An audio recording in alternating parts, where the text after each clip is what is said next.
Time তো কম লাগবে যেহেতু এরকম এরকম এরকম সোজা। প্রথমবারের মতো মংলা সমুদ্র বন্দর হতে ট্রেনে করে বিভাগীয় শহর খুলনার উদ্দেশ্যে রওনা হয়েছি। প্রায় ৬২ কিলোমিটার দীর্ঘ এই ট্রেন জার্নিটি আমাদের জন্য হতে যাচ্ছে অত্যন্ত রোমাঞ্চকর। ওই যে স্টেশনের নাম দেখা যাচ্ছে কাটাখালী রেলওয়ে স্টেশন।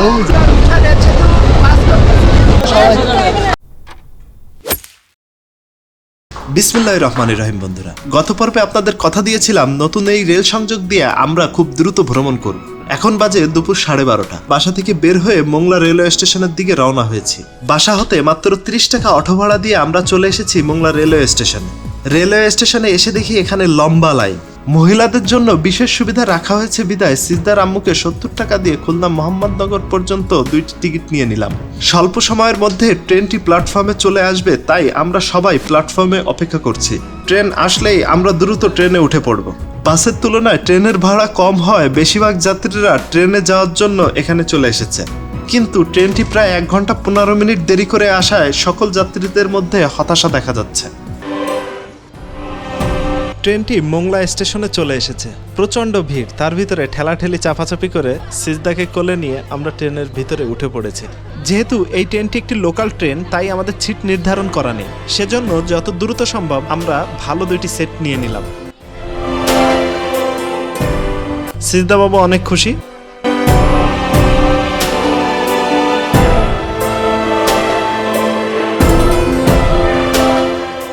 এইমাত্র আমাদের ট্রেনটি ছেড়ে দিল। আজকে আমরা মংলা থেকে খুলনায় যাচ্ছি। আমাদের এখানে নতুন রেল সংযোগ চালু হয়েছে।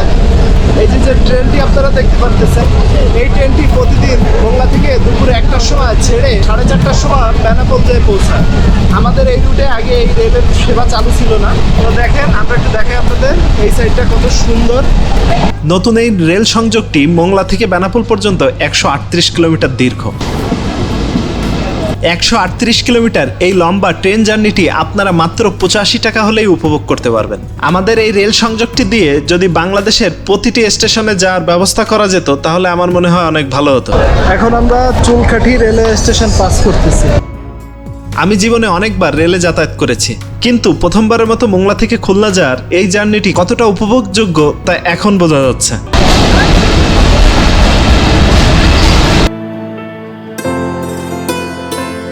আমরা এই মুহূর্তে কাটাখালী পর্যন্ত চলে আসছি।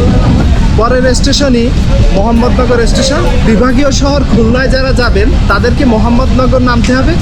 এরপরে দৌলতপুর একটা রেলওয়ে স্টেশন আছে, তারপরে আছে ফুলতলা রেলওয়ে স্টেশন। এই দেখেন বন্ধুরা, কাটাখালী রেলওয়ে স্টেশনে চলে আসছে। অনেকে নেমে যাচ্ছে। ও কাকা, কাটাখালী। কিন্তু সমস্যাটা হচ্ছে ট্রেন তো ইন্ডিয়ার মতো সার্ভিস না। ইন্ডিয়া 5 মিনিট 10 মিনিট পর পর ট্রেন। আর কিছু সময় পরে রূপসা নদীর উপরে যে রেল সেতুটা তৈরি করছে, সেই রেল সেতুটা পার হয়ে যাব। অনেক সুন্দর লাগতেছে। দেখা যাচ্ছে মংলা থেকে ফুলতলা পর্যন্ত প্রায় 8টি স্টেশন থাকলেও প্রতিটি স্টেশন এখনো ওপেন করা হয়নি। এর ভিতরে আমাদের দিগরাজ এবং ভাগা স্টেশনটি এখনো চালু হয়নি। প্রায় উঠে পড়ছি আমরা সেতুর পরে, প্রায় উঠে পড়ছি।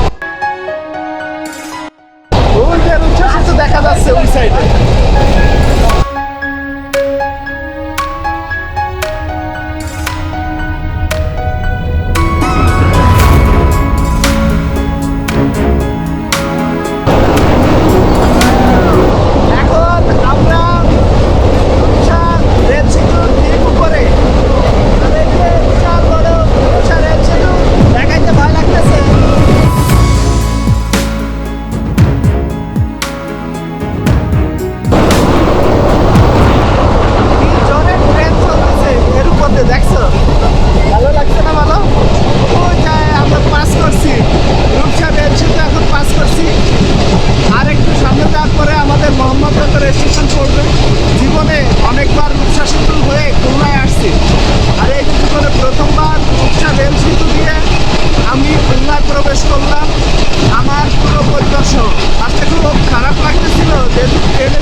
আমাকে এই জায়গাটা রেলওয়ে স্টেশন আমি ভালো হচ্ছে, এটা তো সহজ ছিল।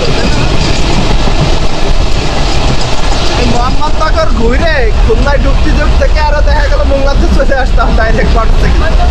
মেলা দূর না, 0.0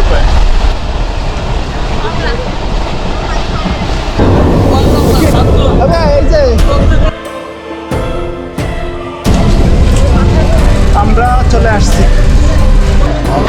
আমার কাছে এখন বাজে দুপুর 3টা। আমরা খুব কম সময়ের মধ্যেই খুলনা মোহাম্মদনগর স্টেশনে এসে পৌঁছেছি। আমরা কিন্তু এক একজন মাত্র 35 টাকা দিয়ে মোংলা থেকে খুলনা মোহাম্মদনগর পর্যন্ত এসেছি। আজকের মতো এতটুকু বন্ধুরা, থ্যাঙ্কস ফর ওয়াচিং। আল্লাহ হাফেজ।